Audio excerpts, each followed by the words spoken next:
Gaza के दक्षिणी शहर राफा में इस्राएली सेना की अभियान के बीच एक बड़ा दावा सामने आया है।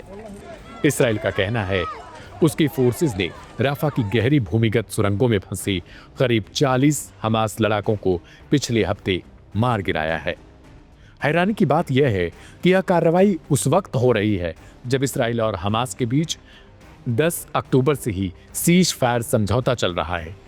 इस घटना के बावजूद युद्ध विराम की विश्वसनीयता को लेकर अब नए सवाल खड़े होने लगे हैं। इस्राएली सेना का कहना है कि पूर्वी राफा में बची सुरंगों में हथियारबंद लड़ाके सक्रिय थे। इन्हें खत्म करने के लिए अभियान तेज किया गया और ऑपरेशन के दौरान दर्जनों लड़ाकों को निशाना बनाया गया।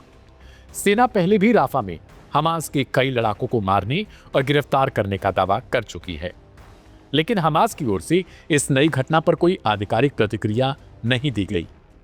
इस्राएली मीडिया रिपोर्ट्स बताती हैं कि राफा की जमीन के नीचे मार्च 2024 लगभग 200 हमास लड़ाके फंसे हैं। कई महीनों से उनका संपर्क भी टूट चुका है। कहा जा रहा है कि वे बाहर आने के लिए सुरक्षित रास्ता मांग रहे हैं, लेकिन इस्राएल ने किसी भी तरह की राहत देने से इनकार कर दिया। राफा फिलहाल येलो जोन यानी इस्राएली सेना के नियंत्रण वाले क्षेत्र में शामिल है, जहां आम नागरिकों और दूसरे समूहों की आवाजाही करीब बंद कर दी गई। रॉयटर्स की एक रिपोर्ट इस कहानी में एक नया अध्याय जोड़ देती है। इस रिपोर्ट के मुताबिक सुरंगों में फंसे लड़ाकों को यह भी नहीं पता था कि जमीन पर सीज फायर लागू है, क्योंकि वे पिछले 78 महीनों से इसी सुरंग में हैं। वे महीनों से अंधेरे सुरंगों में फंसे हुए थे और बाहर की स्थिति से पूरी तरीके से अनजान थे। हमास से जुड़े सूत्र ने दावा किया कि इन लड़ाकों को सुरक्षित बाहर निकालना सीज फायर बनाए रखने के लिए बेहद जरूरी कदम है, लेकिन इस्राएल ने इस दिशा में कोई कदम नहीं उठाया। 6 नवंबर को काहिरा, दोहा और अंकारा की मध्यस्थता में एक प्रस्ताव रखा गया था। प्रस्ताव में कहा गया था कि इस्राएल हमास लड़ाकों को मारने की बजाय उन्हें किसी तीसरे देश या गाजा के दूसरे इलाकों में जाने का एक अवसर देगा, लेकिन इस्राएल ने इस प्रस्ताव को पूरी तरीके से ठुकरा दिया। इस बीच गाजा में जारी हमलों की कीमत आम लोगों को भी चुकानी पड़ रही है। अक्टूबर 2023 से अब तक 70,000 से ज्यादा लोग मारे जा चुके हैं और 1.7 लाख से अधिक घायल भी हैं। मरने वालों में बड़ी संख्या में महिलाएं और बच्चों की तादाद शामिल है।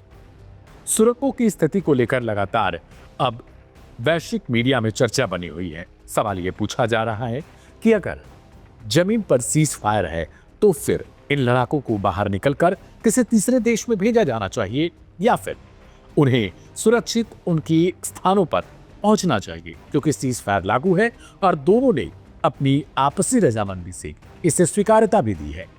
ऐसे में अगर एक तरफ से लोगों की हत्याएं की जाए और दूसरी तरफ से ये कहा जाए कि वो सीज फायर का पालन करे, तो फिर ये कहां तक जायज है?